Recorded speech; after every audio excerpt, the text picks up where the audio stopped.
నరుని సృజించెను, దేవుని స్వరూపమందు వాణ్ణి సృజించెను, స్త్రీనిగాను పురుషునిగాను ఏం చేశాడట? సృజించాడు.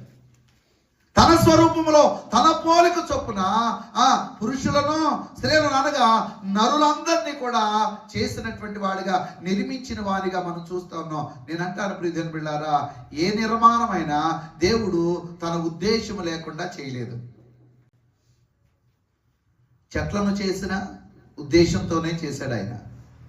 జంతువుల నిర్మాణమైన దేవుడు మంచి ఉద్దేశంతోనే ఆయన కలుగు చేశాడు. నేనంటాను, సృష్టి అంతటిలో అపూర్వమైనటువంటి సృష్టిగా, ఒక ఉన్నతమైనటువంటి సృష్టిగా, ఆయన స్వరూపంలో ఆయన పోలిక చొప్పున నిర్మించుకున్నటువంటి నరుల పట్ల కూడా దేవునికి ఏముంది? ఒక మంచి ఉద్దేశం ఉంది. చెడ్డ ఉద్దేశం కాదు, హానికరమైన ఉద్దేశం కాదు, మేలుకరమైన ఉద్దేశం దేవునికి ఉంది. ఆ మేలుకరమైన ఉద్దేశం ఎందుకు కలుగు చేశాడు? ఎప్పుడైనా ఆలోచించావా?